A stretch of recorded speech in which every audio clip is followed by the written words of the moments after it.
Hello guys, welcome back to my YouTube channel warrior of education. और हम लोग ये वीडियो में chemical reaction and equation class 10 सी बेसिक लेसन कंप्लीट करेंगे। First basic definition, what is chemical reaction? The breaking and making of bonds between different atoms to produce new substance is called chemical reaction. इसमें chemical reaction होने के लिए तुमको दो और दो से ज़्यादा मटेरियल चाहिए और वो दोनों का रिएक्शन होके तीसरा मटेरियल फॉर्म होता है। उसके लिए केमिकल रिएक्शन ज़रूरी है। ओके, इसमें फर्स्ट चेंज होने के लिए दो प्रकार का चीज़ होता है चेंज होने टाइम में। One is physical, one is chemical change. Physical change, तुम्हारा फर्स्ट मटेरियल तुमको चाहिए तो वो बना सकते हो तुम, उसके लिए फिजिकल चेंज बोलते हैं। तुम्हारा आइस तुमको चाहिए तो वाटर में भी पी सकते हो और तुमको आइस चाहिए तो फ्रिज में भी रख सकते हो। वो आइस निकल के बाहर रखा तो वो वाटर हो जाता है, तुम्हारा फर्स्ट सब्सटेंस बन जाता है। वो physical change. Physical change is a reversible change. और केमिकल रिएक्शन और chemical change, rusting of iron. तुमका फर्स्ट प्रॉपर फ्रेश नेल था, आयरन नेल, और तुम बाहर फेंक दिया वो आयरन को। मॉइस्चर मिला, उसको वाटर मिला, बाहर एयर रहता ही है, वो मिला के वो आयरन रस्ट हो जाता है। एक बार तुम्हारा आयरन रस्ट हो गया तो, और प्रॉपर तुम्हारा फर्स्ट फ्रेश आयरन रहता है ना, वो बना नहीं सकता है। उसके लिए केमिकल रिएक्शन बोलते हैं। तुम्हारा फर्स्ट सब्सटेंस नहीं मिलता है उसके proper. Chemical change is irreversible change. वो तुम्हारा फर्स्ट सब्सटेंस नहीं बनता है, उसके लिए इरिवर्सिबल चेंज होता है। और फॉर्मेशन ऑफ कर्ड, फर्स्ट तुमको फ्रेश मिल्क मिला, उसका कर्ड क्या लेमन डाला, बाद में वो कर्ड हो जाता है। एक बार कर्ड हो गया तो और एक बार वो मिल्क नहीं बन सकता है, इसके लिए वो केमिकल चेंज होता है। अभी हम फिजिकल और केमिकल चेंज बारे में बात करेंगे। First, what is physical change? इसमें चेंज टेम्पररी होता है और no new substance is formed, there is change only in the physical property. इसमें नया सब्सटेंस फॉर्म नहीं होता है और पुराना सब्सटेंस जो फर्स्ट सब्सटेंस रहता है ना, उसमें भी थोड़ा चेंज होता है। Change can be reversed by simple physical method. इसमें चेंज तुमको चाहिए तो, फर्स्ट सब्सटेंस चाहिए तो पूरा सिंपल मेथड से वो बना सकते हैं। एनर्जी में और मे नॉट बी रिलीज्ड और ऑब्जर्व्ड। फर्स्ट थिंग, इसमें एनर्जी में कोई चेंज नहीं आता है, और अगर चेंज हो रहा है एनर्जी ऑब्जर्व भी हो सकता है और रिलीज भी हो सकता है। अभी केमिकल चेंज बारे में बात करेंगे। Chemical change is a permanent. एक बार हुआ तो बस, प्रॉपर रिवर्स नहीं कर सकते, irreversible change. New substance are formed with entirely different physical and chemical properties. अगर न्यू सब्सटेंस फॉर्म होता है ना, वो फर्स्ट और सेकेंड सब्सटेंस बहुत डिफरेंट होता है, सिमिलर जैसा नहीं दिखता। Changes cannot be reversed by simple physical methods. Simple method, physical method से चेंज प्रॉपरली फर्स्ट सब्सटेंस जैसे नहीं हो सकता। एनर्जी इज रिलीज्ड और absorb during chemical change. Chemical change होना टाइम में, वो पीरियड रहता है ना, उस टाइम में एनर्जी रिलीज भी हो सकता है और एनर्जी अब्सर्व भी हो सकता है।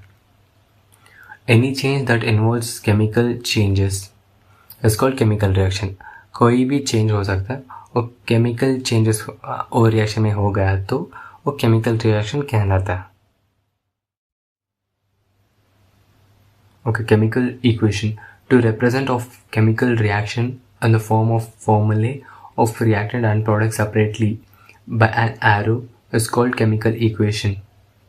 Okay, दो सब्सटेंस और दो से ज़्यादा सब्सटेंस कंबाइन होके प्रोडक्ट बनता है ना, उस प्रोसेस को एक्सप्लेन करने के लिए with the help of arrow sign, first two material, first substance और सेकेंड सब्सटेंस प्लस करके और एरो डाल के प्रोडक्ट देता है ना, इसको केमिकल इक्वेशन बोलता है।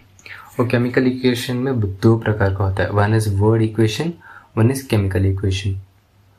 वर्ड इक्वेशन में वो नॉर्मल वर्ड से लिखता है, और केमिकल इक्वेशन है उसका केमिकल फॉर्मूले। फॉर एग्जांपल, मैग्नीशियम का केमिकल फॉर्मूला Mg, ऑक्सीजन का केमिकल फॉर्मूला O2, और मैग्नीशियम ऑक्साइड का केमिकल फॉर्मूला MgO। और वर्ड और केमिकल इक्वेशन में दिस इज द डिफरेंस, ज़्यादा नहीं है। Balance equation. The same number of atoms of each element on the LHS means reactant and RHS product of the same equation. Chemistry में balancing equation is very much important, क्योंकि हर साल एक number का जवाब मिलता ही रहता है. First Mg plus O2 gives MgO. LHS side में Mg1 है, ऑक्सीजन 2 है, और RHS साइड में Mgb1 और ऑक्सीजन भी 1 है. फर्स्ट कोई इक्वल रहता है ना उसको छोड़ दो, कोई एलिमेंट इक्वल नहीं है ना उसको पकड़ के इक्वल करने के लिए कोशिश करना. फर्स्ट ऑक्सीजन LHS साइड में 2 है और RHS साइड में 1 है. अभी हम RHS साइड में 2 ऑक्सीजन करना पड़ता है, उसके लिए मल्टीप्लाई बाई 2 करना.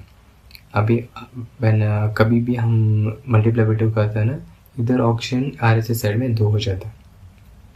अभी ऑक्सीजन इक्वल हो गया Mg plus O2, 2 types of MgO.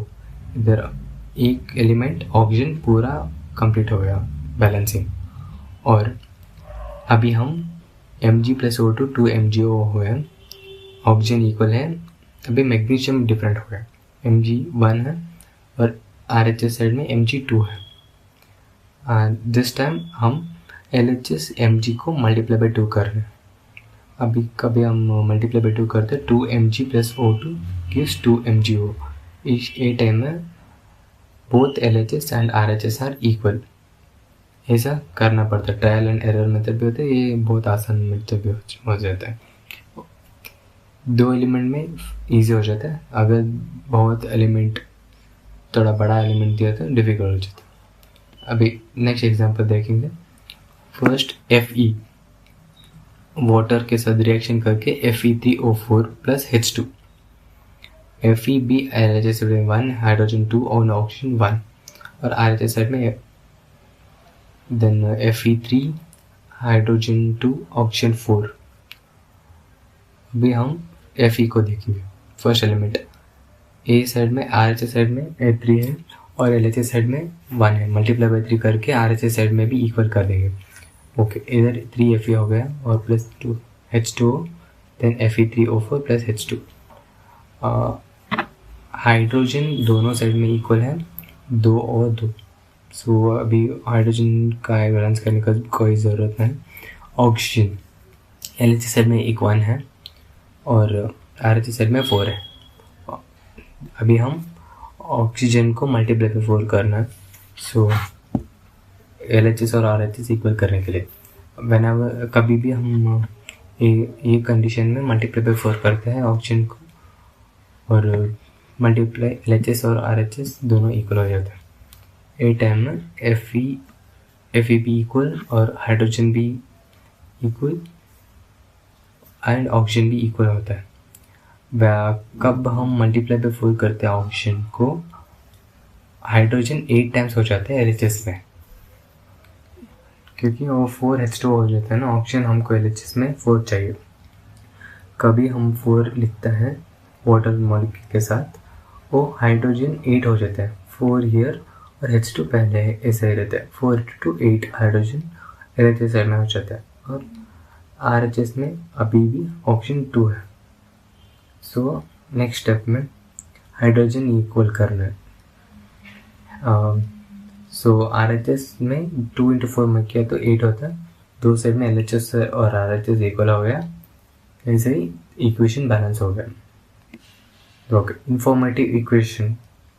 तुम्हारा इक्वेशन देखने में समझ में आने के लिए, थोड़ा इंफॉर्मेटिव रहने के लिए, these symbols are very much important. Informative equation is a representation of the physical states using simple symbols like this.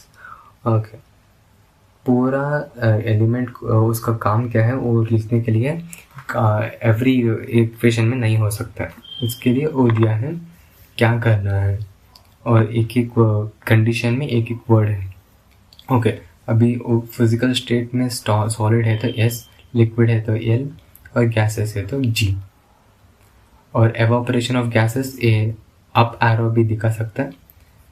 Water soluble solution, aqueous solution में अब अगर एक्वस एनहाइड्रस ऑफ AlCl3 ऐसा हुआ तो वो वाटर सॉल्युबल होता है, water में वो सॉल्युबल हो जाता है। प्रेसिपिटेट नीचे आ रहे को प्रेसिपिटेट होता है। Okay, reaction conditions such as temperature, pressure and catalyst indicated above or below the arrow. अब ये रिएक्शन और कंडीशन और कैटलिस्ट ये सभी में एरो अप हो जाता है, नहीं तो नीचे हो जाता है। हीट में सभी कभी भी ट्रायंगल भी होता है, एवरी कंडीशन में हीट ट्रायंगल होता है। अगर तुमको ये वीडियो पसंद आया तो चैनल को सब्सक्राइब करके वीडियो को लाइक करो। तुमको पार्ट 2 चाहिए तो मेंशन करो। Thank you.